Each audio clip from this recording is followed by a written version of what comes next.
లూకా సువార్త 1వ అధ్యాయం 30వ వచనాన్ని దయచేసి ఒకరు చదివి వినిపించాలి ప్లీజ్.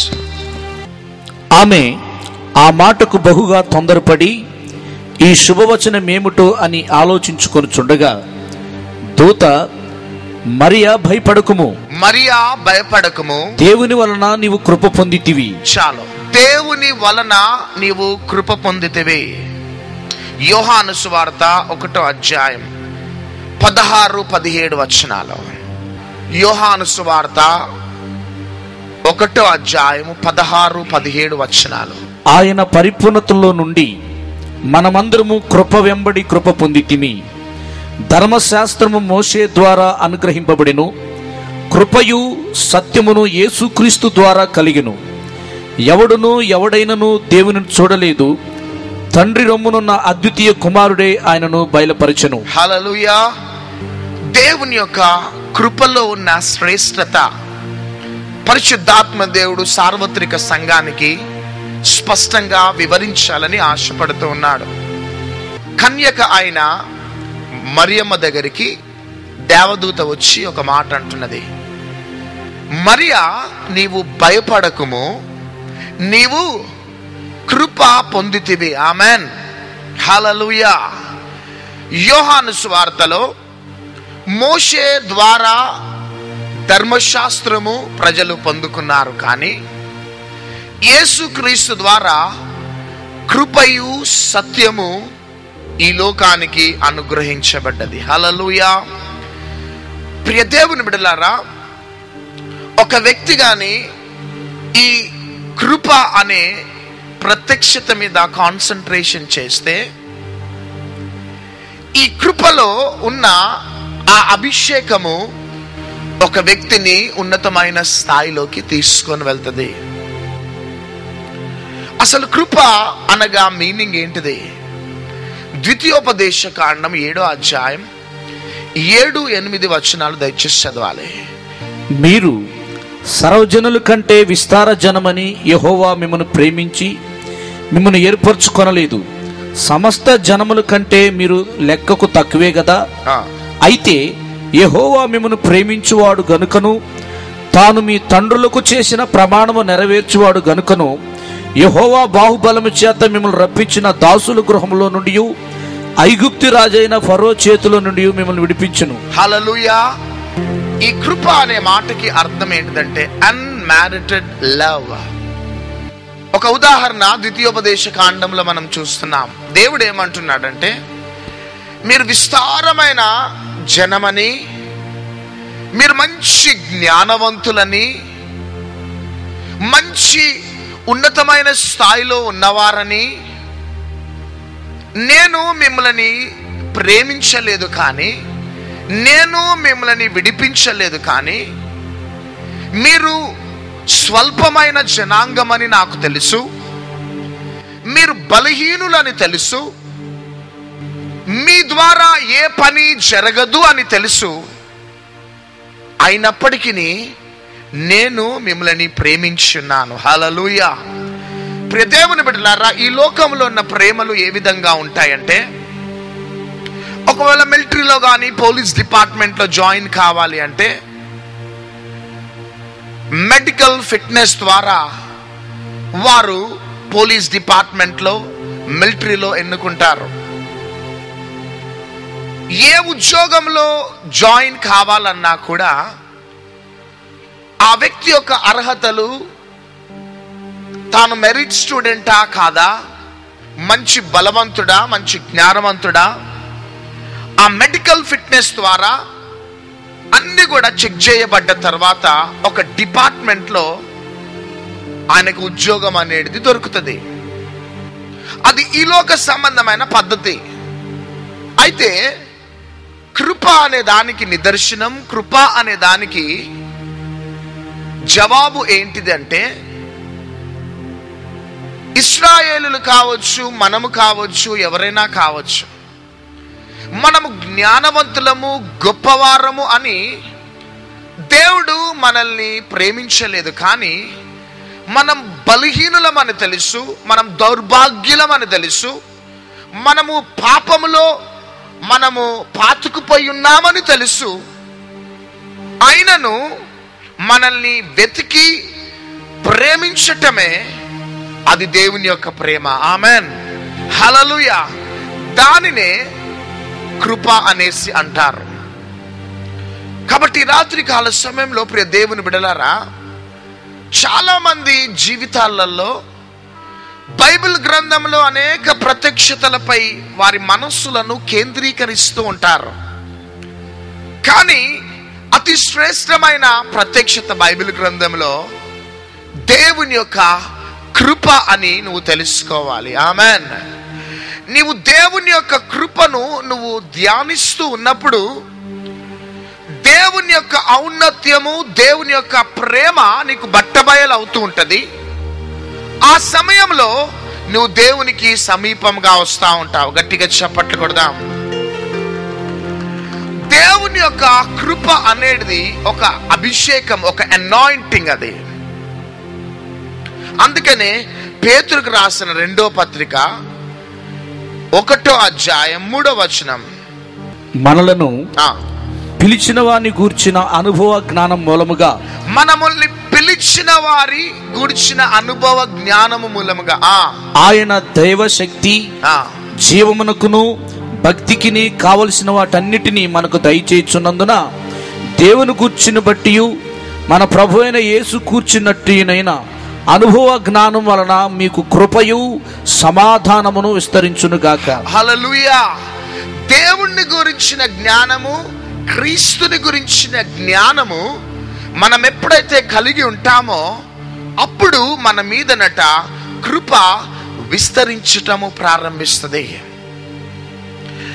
మన ఆధ్యాత్మికమైన ప్రయాణంలో ప్రియ దేవుని బిడ్డలారా, మనం ఏదైనా దూరం చేసుకుంటే మనం సర్వైవ్ అవుతాం, బ్రతుకుతాము. కానీ దేవుని యొక్క అపారమైన కృపకి మనము దూరము కావద్దు. ఎందుకు అంటే ఈ కృప అనే ఈ అభిషేకం కావచ్చు, ఇది కృప అనే దేవుని యొక్క మహిమ కావచ్చు. ఈ కృప ఏం చేస్తుంది అంటే తండ్రి అయిన దేవుని దగ్గర మన విషయంలో విజ్ఞాపన చేస్తుంటది. గట్టిగా చప్పట్లు కొడదాం. ఈ కృపను మనం కాపాడుకున్నంత కాలము కూడా ఈ కృప దేవుని దగ్గర మన విషయంలో బ్రతిమిలాడటము ప్రారంభిస్తూ ఉంటది. చాలా సార్లు మనం ఆధ్యాత్మికమైన ప్రయాణంలో మనం ముందుకు సాగుతూ ఉండే సమయంలో సడన్ గా నువ్వు చేసిన ఆ పొరపాటు, ఆ బలహీనతను బట్టి ఈ కృప ఏం చేస్తుందంటే తండ్రి అయిన దేవుని దగ్గర నీ పక్షంలో నిలబడి రిక్వెస్ట్ చేస్తూ ఉంటది. గట్టిగా చప్పట్లు కొడదాం. తండ్రి అయిన దేవుని దగ్గరికి వెళ్ళి బ్రతిమిలాడుతూ ఉంటది.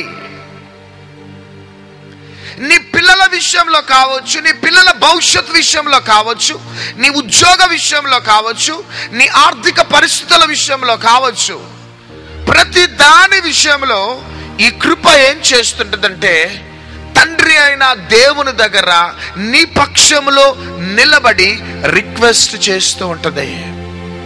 అందుకని చూడండి, ఎఫెసీయులకు రాసిన పత్రిక 2వ అధ్యాయం 8-9 వచనాలు మనం చదువుకుందాం. క్రీస్తు యేసునందు మనలను ఆయనతో కూడా లేపి పరలోకమందు ఆయనతో కూడా కూర్చుండబెట్టును.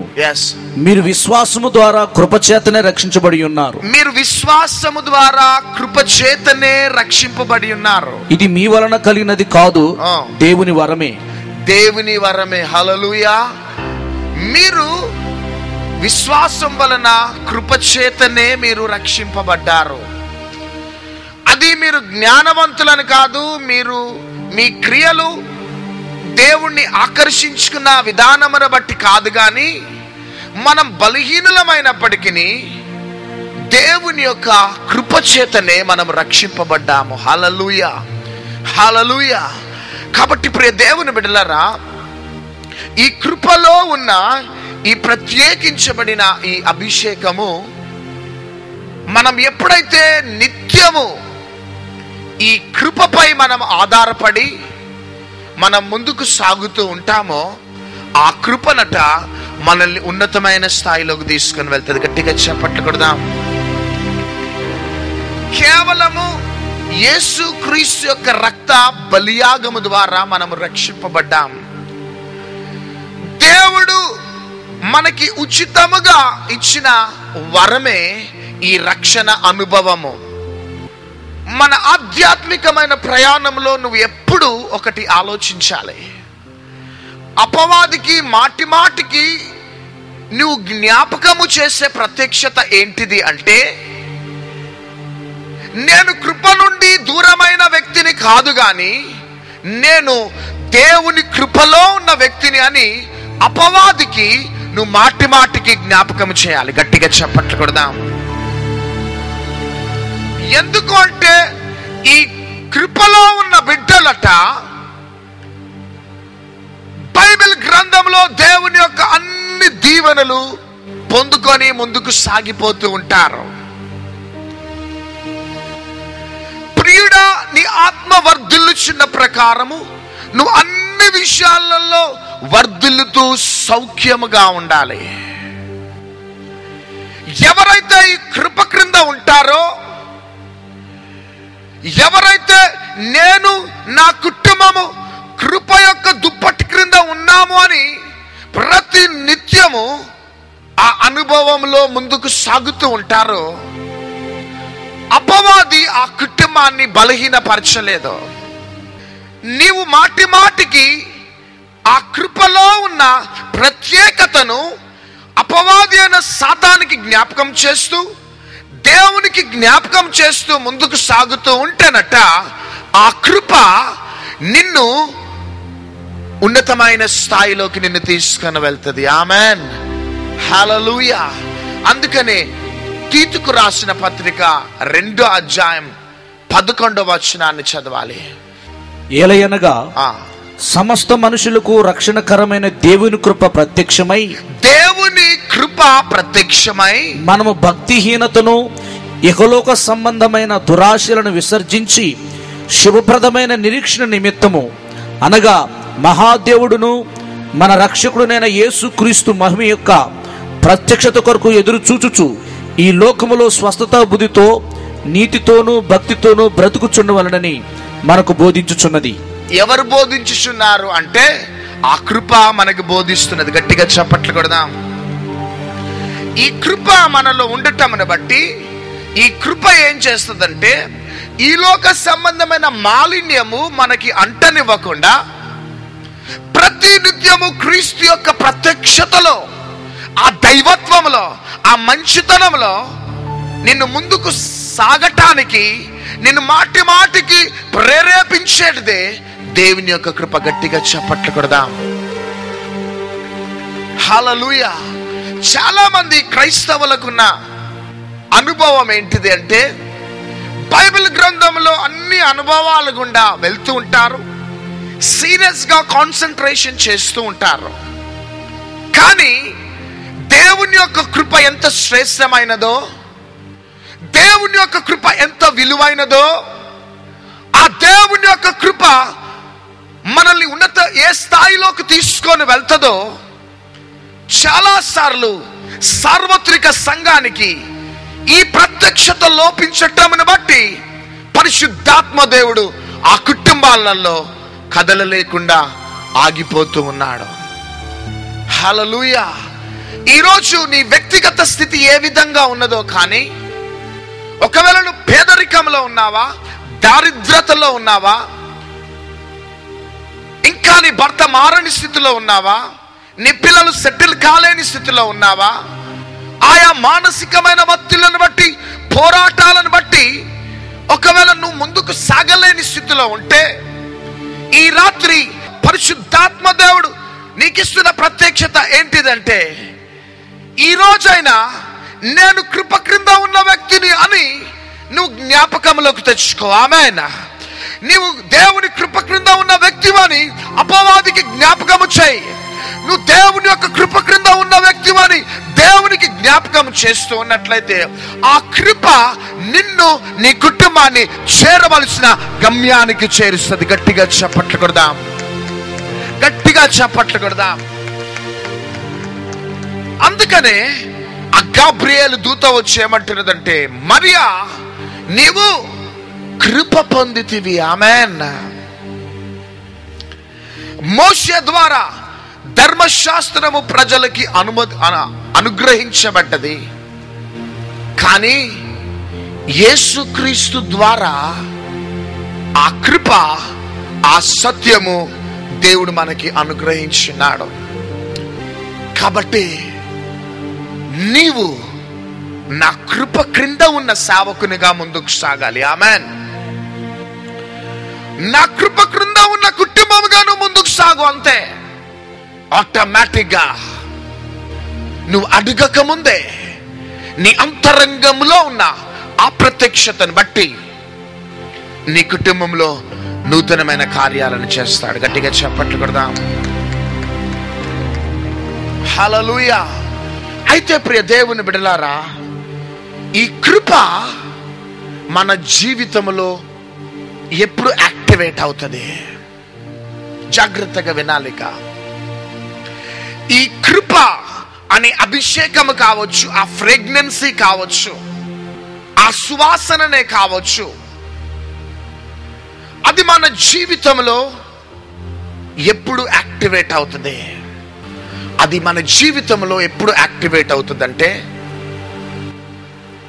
నీ గురించి, నీ కుటుంబం గురించి 2000 సంవత్సరాల క్రితము కల్వరి శిలువలో ఒక గొర్రెపిల్ల అయిన క్రీస్తు బలియాగమైనాడు. ఆ గొర్రెపిల్ల అయిన క్రీస్తు నా శాపాన్ని, నా పాపాన్ని తన మీద వేసుకున్నాడు అనే విశ్వాసము నువ్వు ఎప్పుడైతే కలిగి ఉంటావో అప్పుడు కృప అనేది నీ జీవితంలో యాక్టివేట్ అవుతుంటది. గట్టిగా చప్పట్లు కొడదాం. హల్లెలూయా. ఆ ప్రత్యక్షత నీ జీవితంలో లేకపోతే ఈ కృపలో ఉన్న దీవెనలు నీ కుటుంబంలో యాక్టివేట్ కాలేకపోతాయి. అపవాది యొక్క బానిసత్వంలో ఉన్న ప్రజలు విడిపించబడటానికి ఒకే ఒక ఎన్కౌంటర్ ఏంటిదంటే క్రీస్తు యొక్క రక్త బలియాగం. అయితే నా గురించి, నా కుటుంబం గురించి 2000 సంవత్సరాల క్రితం ఆ కల్వరి శిలువలో ఒక గొర్రెపిల్ల బలియాగమైంది. ఆ గొర్రెపిల్ల నా శాపాన్ని, నా పిల్లల శాపాన్ని, నా పోరాటాన్ని, నా రోగములను, నా వ్యాధులను 2000 సంవత్సరాల క్రితం తన మీద వేసుకున్న ఆ గొర్రెపిల్ల అయిన క్రీస్తు మీద నీవు విశ్వసిస్తావో ఆటోమేటిక్ గా కృపలో ఉన్న దీవెనలు నీపై, నీ కుటుంబంపై యాక్టివేట్ అవుతాయి. గట్టిగా చప్పట్లు కొడదాం. అదే విధంగా ప్రియ దేవుని బిడ్డలారా, ఈ కృపలోనట నీకు కావలసిన సమృద్ధి అయిన దీవెనలు ఉన్నాయి. గట్టిగా చప్పట్లు కొడదాం. నీకు కావలసినవన్నీ ఉన్నాయి కృపలో. దట్స్ వై మరియా నువ్వు కృప పొందినావు. రాకషకే మహత్తురానశ్యాల. ఆది కాండం నుంచి మలాకి గ్రంథము దాకా మోషే ధర్మశాస్త్రం ద్వారా ప్రజలు ఒక అనుభవాలు గుండా ముందుకు సాగిపోయినారు. మందసము దగ్గరికి వెళ్ళాలి, ప్రత్యక్షపు గుడారంలో వెళ్ళాలి, రక్త బలియాగాన్ని జరిపించాలి. మేఘ స్తంభము, అగ్ని స్తంభము కొన్ని రోజులు ఉంటది, కొన్ని రోజులు మాయమైపోతుంది. ఒక కుటుంబం ప్రత్యక్షపు గుడారము దగ్గరికి వస్తే ఆ యాజకుడు ఉండేవాడు. ఒకవేళ యాజకుడు లేకుండా కొన్నిసార్లు ఆచేదు. ఈ విధంగా పాత నిబంధనలో ప్రజలందరూ మోషే ధర్మశాస్త్రం ప్రకారం ముందుకు సాగుతున్నారు. వారు అనుభవించవలసిన ఆశీర్వాదాలు అనుభవించలేకపోతున్నారు. అనుభవించవలసిన దీవెనలు, విడుదల పొందుకోలేకుండా ఉంటున్నారు. అందుకనే ఇదిగో మరియా, ఇన్ని దినాలు ప్రజలు ఒక అనుభవంలో ఉన్నారు, కానీ ఇదిగో నీవు కృప పొందితివి. గట్టిగా చెప్పట్కూడదా? నీ గర్భంలో పెరుగుతున్నది కృప. రోషకే నమాస్యాల. నీ గర్భంలో పెరుగుతున్నది నిన్ను, నీ కుటుంబాన్ని ఆశీర్వదించే కృప కాదు, గాని యావత్ ప్రపంచాన్ని ఆశీర్వదించే కృప నీ గర్భంలో పెరుగుతున్నది. ప్రజలు కన్నీటితో ఉన్నప్పుడు ఈ కృపనే కన్నీటిని నాట్యముగా మార్చే కృప. ప్రజలు శాపంలో ఉన్నప్పుడు శాపాన్ని ఆశీర్వాదకరంగా మార్చే కృప నీ గర్భంలో పెరుగుతున్నది. పాత నిబంధనలో ప్రజలు నిట్టూర్పులతో ఉన్నారు, పోరాటాల మధ్యలో ఉన్నారు, కన్ఫ్యూజన్స్ లో ఉన్నారు. నో, ఇక ఈ కృప ప్రజలకి విడుదల ఇవ్వబోతున్నది. గట్టిగా చప్పట్లు కొడదాం. ఈ కృపకున్న ప్రత్యేకత ఏంటిదంటే ప్రజలు చీకటిలో ఉంటారు. ఇక ఈ కృపకున్న గొప్ప వ్యత్యాసం ఏంటిదంటే ప్రజలు అంధకారంలో ఉంటారు. శాపంలో ఉన్న వారిని దీవెనలోకి నడిపించటానికి, అంధకారంలో ఉన్నవారు వెలుగులోకి నడిపించటానికి మరియా నువ్వు కృప పొందితివే.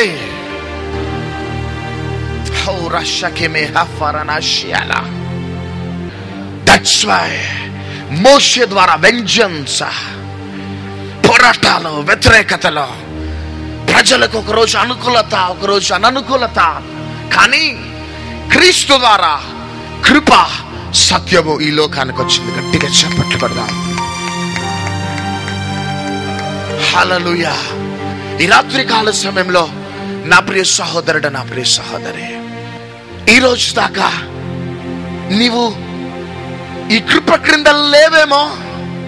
ఒకవేళ ఈ కృప క్రింద ఉన్నా ఈ కృప యొక్క ప్రత్యేకత, ప్రత్యక్షత నీకు లోపించిందేమో.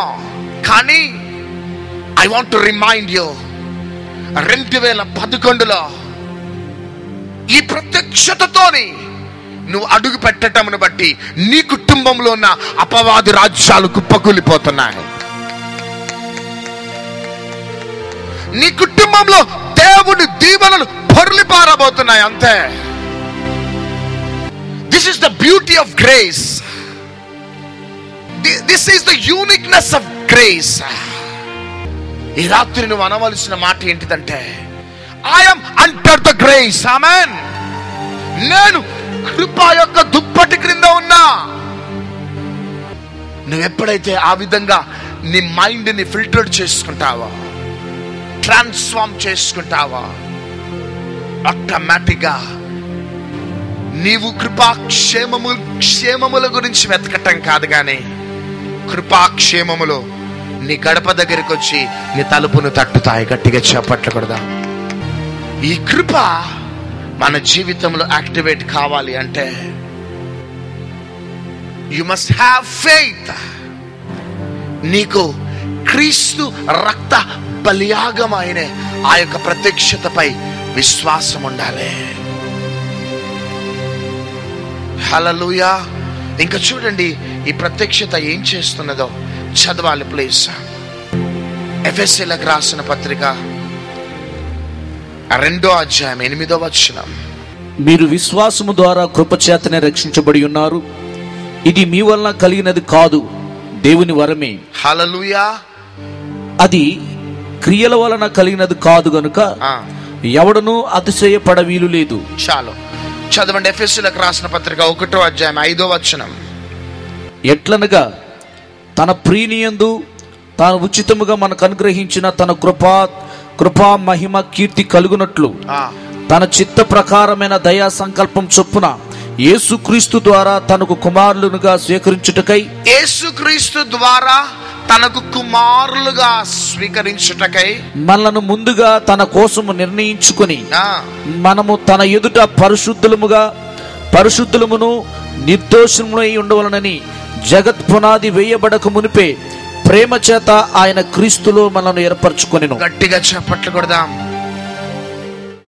ఈ కృప యొక్క ప్రత్యక్షత నిన్ను చేరవలసిన గమ్యానికి చేరుస్తుంది. ఈ కృప యొక్క ప్రత్యక్షత నిన్ను ఉన్నత స్థాయిలోకి తీసుకొని వెళ్ళిపోతుంది అంతే. ఈ కృప యొక్క ప్రత్యక్షత నీలో నుంచి దేవుని యొక్క మహిమను తీసుకొని వస్తుంది అంతే. ఈ కృప యొక్క ప్రత్యక్షత ఏం చేస్తుందంటే, నీవు హెచ్చింపబడకుండా ఉండటానికి నిన్ను అడుగడుగున కంట్రోల్ చేసేదే ఈ కృప యొక్క ప్రత్యక్షత. గట్టిగా చెప్పట్టుకుందా.